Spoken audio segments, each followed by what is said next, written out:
Guys.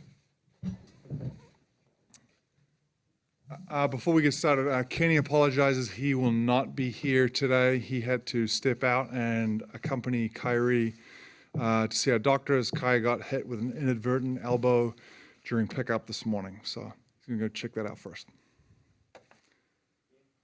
Ian Begley, SNY. Sean, is that a significant injury? Can you shed any light? Yeah, I mean, it literally happened 30 minutes ago, so I wouldn't want to speculate at all, but I think this is just a case of doing our due diligence. Kyrie goes and gets checked out like we would with anybody else, and, you know, we always send staff with him, and this is a great opportunity for Kenny to be with him too.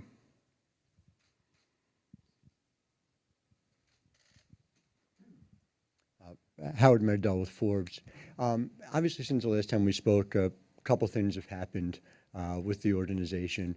When you look at being able to add how you've added, I wonder what part it played that you were able to keep so much of the core in place, how much you think that mattered to the decisions you were able to make and the decisions made by Kyrie and Kevin to come. Yeah, I'm not sure I want to comment on what it meant for them because I'd be, I guess, speculating a little bit there too. I think for us, as you build something and you build something sustainable and you hope that the trajectory of the Nets continues like that, we wanted to make sure we had, you know, some young pieces in place, some good solid veterans in place, guys that have been here, guys that have been around our culture, guys that the ones that had driven it and helped build it over the last 3 years. So it was important, I guess, not to give away too much of that and continue our build. And you never know how it's all going to play out either. So I think if you, you know, leverage too much, you know, you never knew what was going to happen, right? Hey, Sean. Brian Mahoney from the Associated Press. Just wondering how Kevin Durant's rehab is going so far and what you know or don't know about the likelihood that he might be available this season. Yeah, no, his rehab is going very well. With Kevin, I think what we're going to say is the expectations are that he'll be out for the year. We're not going to plan on him playing. His rehab will obviously be predetermined by, you know, over the course of the next few months, how he goes with our performance team and so forth. But ultimately, Kevin will have a large say in, you know, when he comes back and how he's feeling. But the expectations now for him to be out for the year.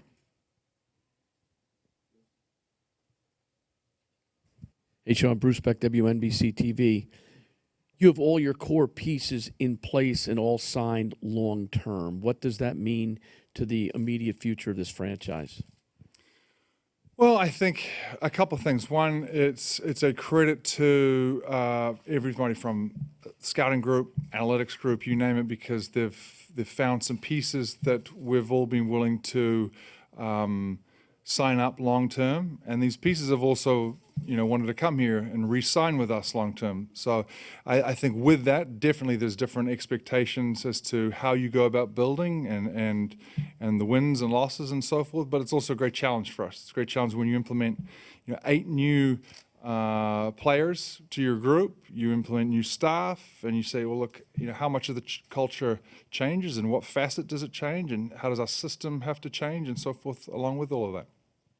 Sean, Stefan Bonnie with the New York Daily News. When we spoke to you last, I think it was in Vegas, you left the door open for Kevin to play next season. You're not closing the door, but it's you saying the expectation now is he is not going to play. Did something change, or what? Why the change in how? Yeah, no, I appreciate that. Nothing's really changed, Stefan. I think this is just an easier way to say, that Kevin controls the rehab. He's he's attacking this like no other. I've been excited to see. I think we all have how he's approached this rehab, which has been great, very refreshing and energizing for the whole group. But at the end of the day, this is a long-term plan here. This was never about this next season. This is about getting an elite athlete back to elite physical shape on the court, and whatever that takes. Sean, Greg Logan of Newsday, if I could follow up on that, though, has Kevin expressed anything to you about his desire to try and come back this season? Has he said anything one way or the other that way, or does he want to take a cautious approach? And also, when he is injured and doing rehab, what will his presence be like around the team? Will he travel and that sort of thing? Yeah, I think in terms of his rehab, all I can mention to that is, how hard he's attacked it, and it's been extremely thorough with what he's done. And I think you're looking at one of the great competitors out there. So I think I would be amiss if I said, no, he probably doesn't want to play. I think it's obvious he wants to play, but I think there's more at stake here. This is again a long-term approach. There's a lot of people with a lot of sweat equity in this from the rehab perspective and so forth. So I think it'll be a group that makes the decision, and obviously Kevin included, as to when and how that return is made. His presence, I think that will be a little bit predetermined by his rehab, how that is progressing along. I think, we've already seen him in the gym here. He's been, supporting our guys. I would assume he will be around as much as possible. And we look forward to having his presence around in the gym, and so forth. John Schumann, NBA.com. I think the consensus is that you picked the right coach for years 1 through 3, but you have a different kind of team now, not only with the 2 stars coming in, but with some of the other guys that you've already had sort of entering a new phase of their own careers. So what in years 1 through 3 tells you that you've got the right coach for years 4 through 6? Well, I think right off the bat, Kenny and his entire staff have been up for the challenge. And the whole organization has been. And, we've already sort of said from day one, when you're that competitive, you're in this environment, this market, you have the same values, the values-based system that we sort of always talk about, and the culture driver. That comes from Kenny, it comes from myself, but it comes from everybody that touches this organization. I think everybody realizes we're up for a challenge. Kenny has specifically shown the growth. And I think we've all witnessed, a first-time head coach come in from day one, and nobody can ever argue that he's not passionate about it and not improving along the way. I think he's his biggest critic. Nobody puts more man hours in there, and nobody's more demanding of himself than Kenny, and that's literally all I can ask for. And especially when it comes to the product that's on the floor and how they respond to it, I think what we've seen is a group of guys get behind Kenny, whether it was year 1, year 2, year 3, and I expect nothing more this year, because he's a believable entity out there, which is great for our guys. This is twofold. Last year, a lot of your players talked before the season about making the playoffs, and they did that. I'm curious, obviously the bar has been raised. In your mind, what is the bar raised to? And I know you could say that may depend on what happens with Kevin and whether he plays or not. But in your mind, how high has the bar been raised? What would you consider? So you don't want me to say that? Yes, you're right, Ryan. A lot depends on, who's available and when and so forth. I've taken the stance in the past where it's been player-led and player-driven, and again, I like that, and I think we all do. It's refreshing to where, I think if you had Spencer up here next to me, he would, I think he's already mentioned what he expects. But that's the competitive nature of our group. So I would say, why would I ever limit them? I love the fact that they have this internal drive, amongst each other as well, and their expectations are, my guess would be pretty high. I don't know that all the guys that we saw in the offseason are coming here for mediocrity. That's not part of it. That's why we went in. That's why ownership showed the ability to get behind us, and support, the vision that we've outlined. Hi, Sean. Maria Marino, SNY. You've referenced culture a few times now. With the higher expectations that you have on this franchise, the reputation that you've built now in terms of culture, how do you maintain that with more marquee players, more attention, et cetera? Yeah, I think culture is definitely a buzzword, and you've probably heard me sort of say it ad nauseum. But again, it's important. If you think about the first couple of years here, that was really the only thing we could maybe hang our hats to, put our fingerprints all over. So it's definitely important. It's no less important now than it ever has been. I think this is now a challenge for everybody here. Everybody's been around and has been driving this culture together. Again, it's not 1 or 2 guys. This is, it's an army. So between the whole group here, from players to staff to everybody, they'll be driving this culture. It's going to be an interesting challenge. It's going to be nice to see guys come in from other organizations and see what they bring to the table, because by no means was our culture perfect. A culture is always evolving. Everybody's culture should be evolving. And to be quite frank, if you're not, and you're probably staying stagnant, everybody else is going to be passing you by. So it's going to be important how we implement, a little bit of a new culture, how we implement, the new guys, new coaching staff, new staff from all around into this, and then how they start driving it and what they add to the culture. Christian Winfield, New York Daily News. Sean, number one, you replaced D'Angelo with Kyrie Irving this summer. I'm curious as to what the conversations were like between you and Kenny about how the offense might change, seeing as though Kyrie and D'Angelo have different skill sets. Yeah, look, I think we all know their different skill sets. I don't want to talk too much about system and personnel. I think Kenny is going to have an opportunity to talk maybe even on media day and address, those sort of questions.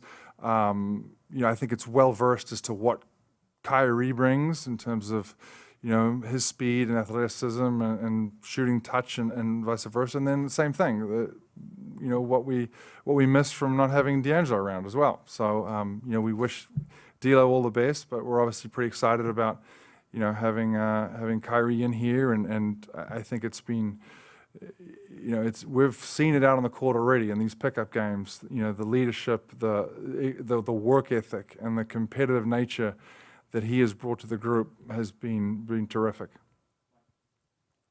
Sean, Mike Pina from SB Nation. You were able to execute your plan this summer, but generally speaking, how difficult is it to carry out a long-term vision in a league right now that feels increasingly volatile?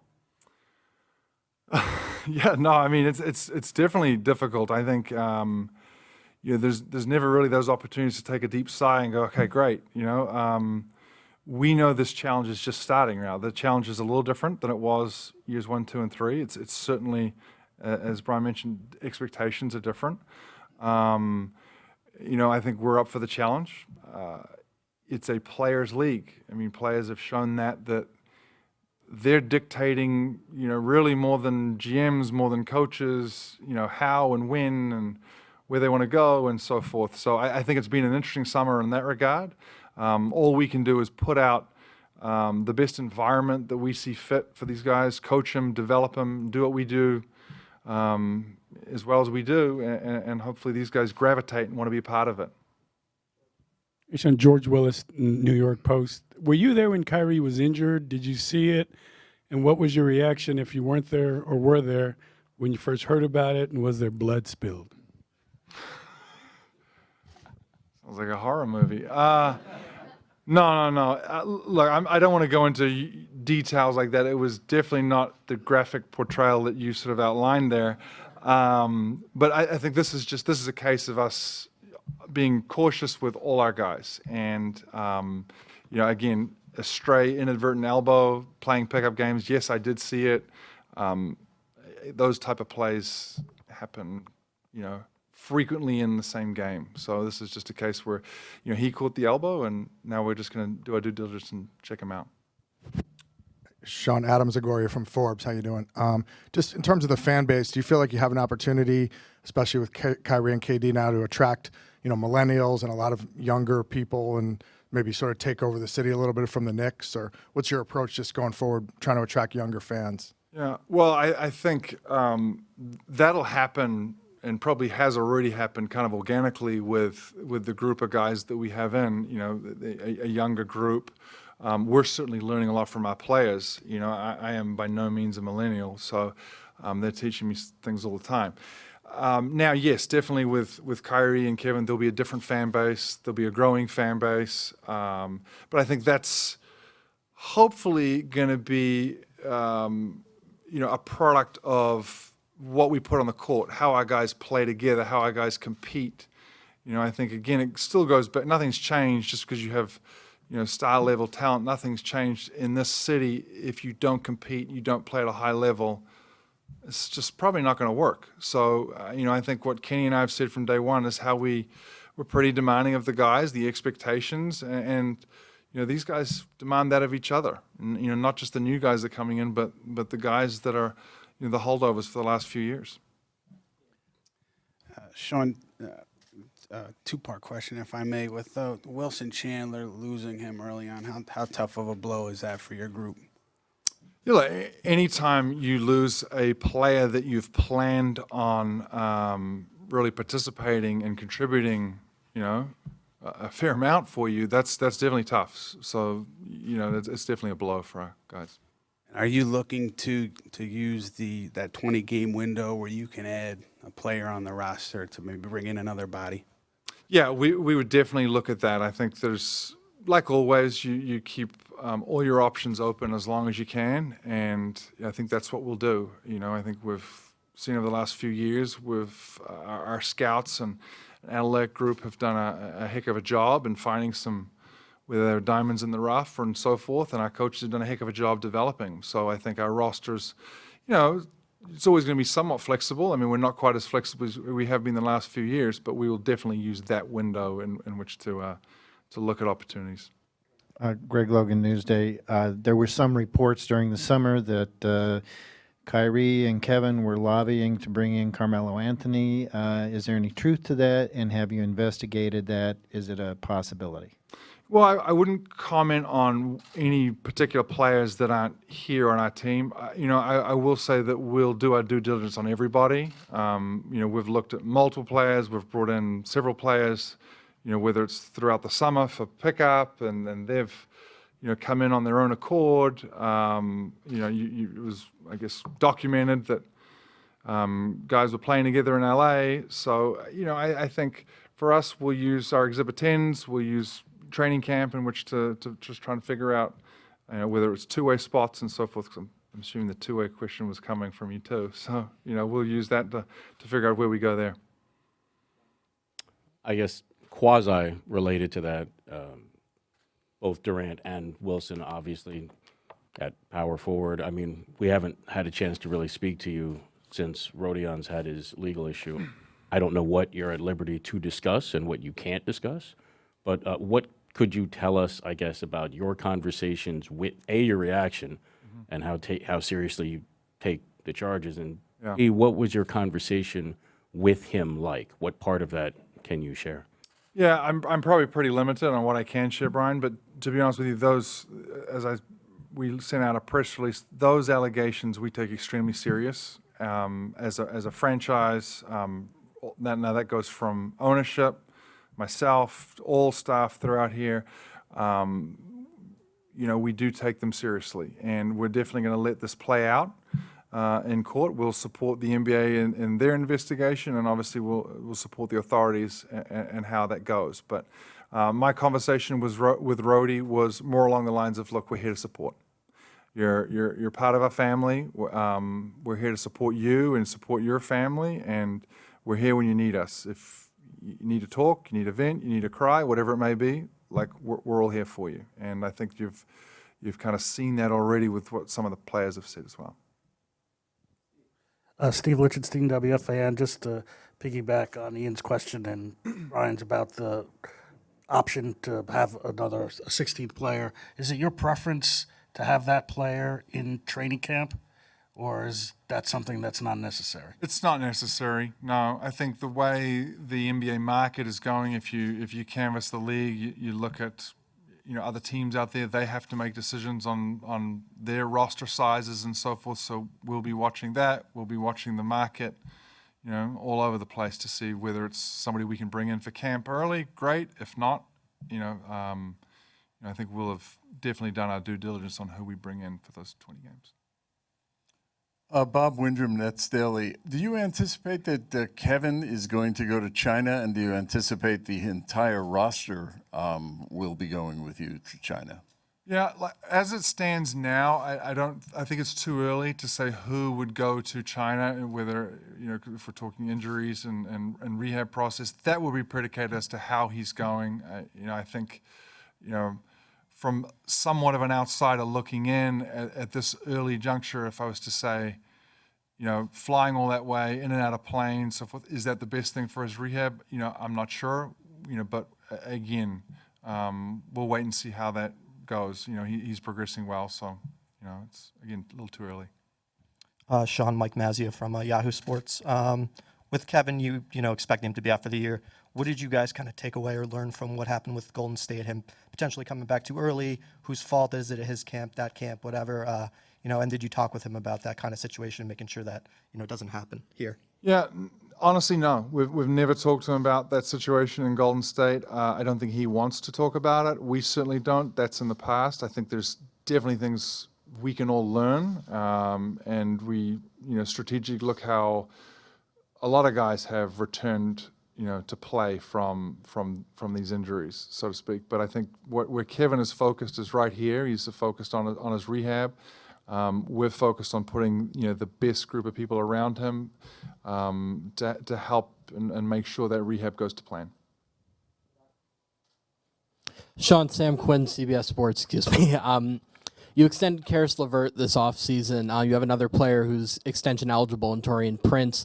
I just want to know how you go about negotiating with a player who hasn't been in the building the last several years.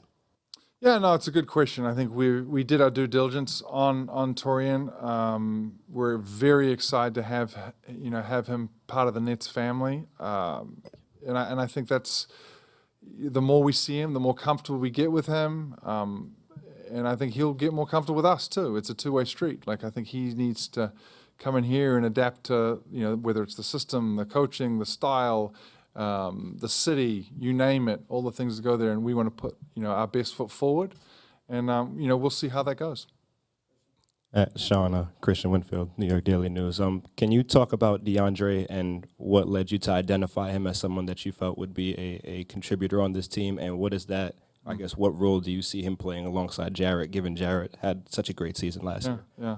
Well, I don't know if it's fortunate, maybe unfortunate, that I felt DeAndre up close and personal several times. So I know how big and strong he is. And to have that, and to have DJ have his presence, a part of our group is something that I think we're all really excited about. He's extremely vocal. A defensive mindset, really anchoring your defense back there. And I think you look at it from a development standpoint, whereas, where can his game go to? I'd never limit him, but then also how can he help develop some of our young guys in terms of, you mentioned Jarrett. And for Jarrett to be, battling him day in and day out, and DJ sharing some of the knowledge that he's learned, that's terrific when you're able to do that. So, we're expecting big things from DJ this year. What's your message to your fan base in terms of short and long-term goals? Is it about winning over New York? Is it about winning the East? Is it about winning an NBA championship? Yeah, I think we've never really been focused on winning over New York or being the team in New York. That hasn't been. I think we've got different goals than that, so to speak. I think if you go out and build something that's sustainable, you put an entertaining group on the floor that's passionate and competes every night. People will automatically gravitate to that. People will want to be a part of that. We've seen the fan base. Come in droves now to say, look, I got to get behind this group. They're passionate. If you take Karis LeVert, for example, they're passionate to see how this young man competes on a nightly basis and gives everything out on the court. And then they're behind his struggles and his rehab plans. So there's nice stories along the way that, and there's been some pretty good wins for this group. So I think that's where a fan base can say, look, he's a Net. I want to be part of the Nets because I want to support Karis, for example.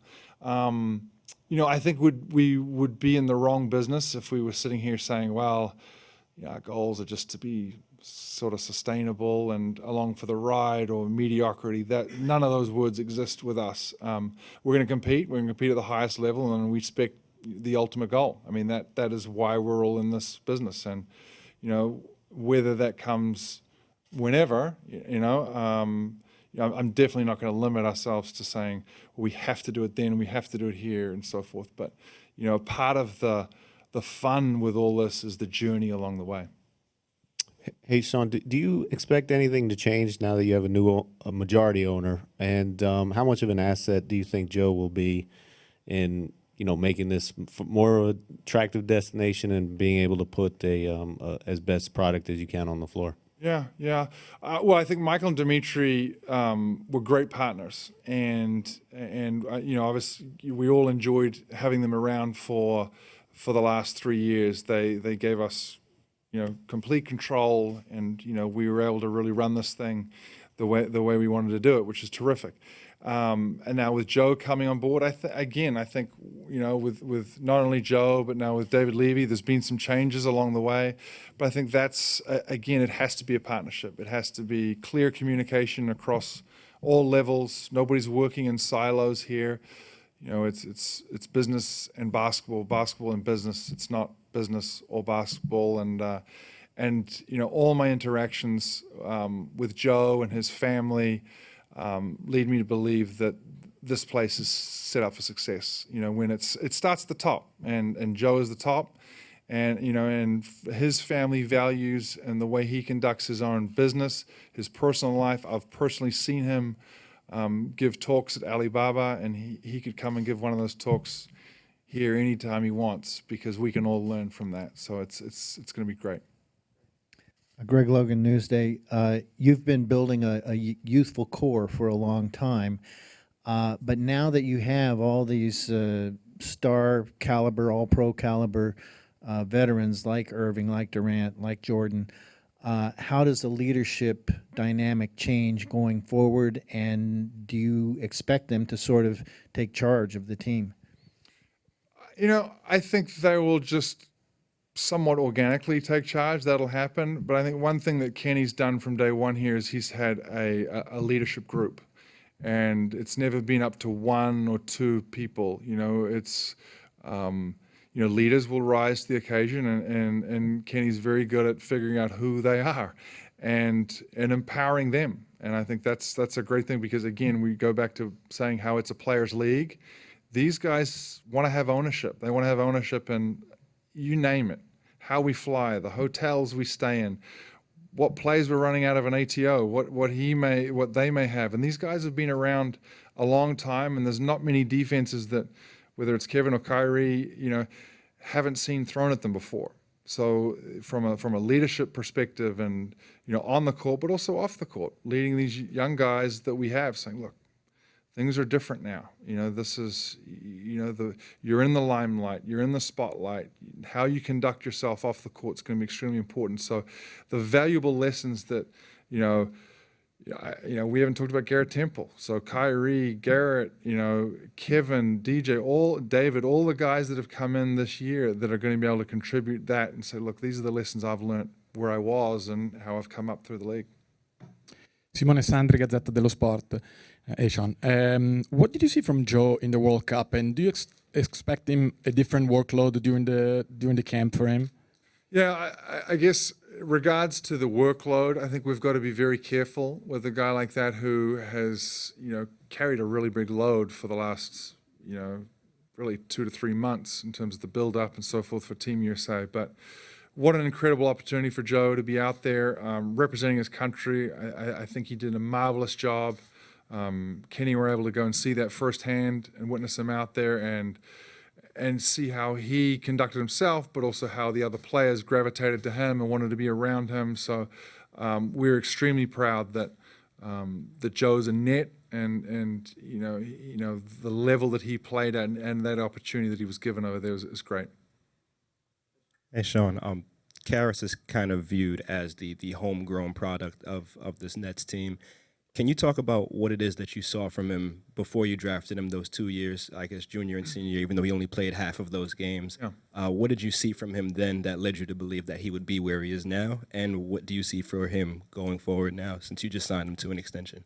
Yeah, I think from the way he competed, he's always competed every level. I enjoyed watching his games at Michigan. I loved how he got his teammates involved. He's a very unselfish player, and the tenacity in which he plays at. There's the diving on, sometimes to his own detriment, the diving on the floor and so forth. But I'd rather try and tone that down than try and bring a guy up to that level. So he's certainly a guy that leads by example. He always has. It was so easy to and very clear when he did suffer his injury, how the team just kind of rallied around him. And I expect nothing less. I don't think anybody does. That's who Karis is. That's a credit to his mother and his aunt. Sorry, I just wanted to, Brian Lewis from the New York Post, I just wanted to follow up on those last two. I mean, obviously with Karis last year at this point, everybody came back and was talking about the jump that Karis had made. After having those workouts in LA, I mean, what have you heard about anybody that you think has taken a stride or might be a surprise this year? Interesting. I think as Kenny has always said before, we're banking on somebody taking that. Somebody has to. Every team that, either plays above expectations and so forth, they always have somebody that rises to the occasion that has put in that work this summer. And I think I could honestly go down a few guys. I think Torian has had a really good summer. Obviously, Joe Harris has had a great summer. Karis, again, look, he's healthy all summer long, which has been great. Jared Allen has been in the gym religiously. So, again, I'd hate to sort of pick one or two guys out. We know how Spencer conducts himself all summer long. He's the first guy in the gym routinely. Karis is back here at 10 p.m. on a nightly basis getting more work in. So, I wouldn't be surprised if we had one or two guys, take that little extra step. And you mentioned Joe and the workload, obviously, that he's had. Mm-hmm.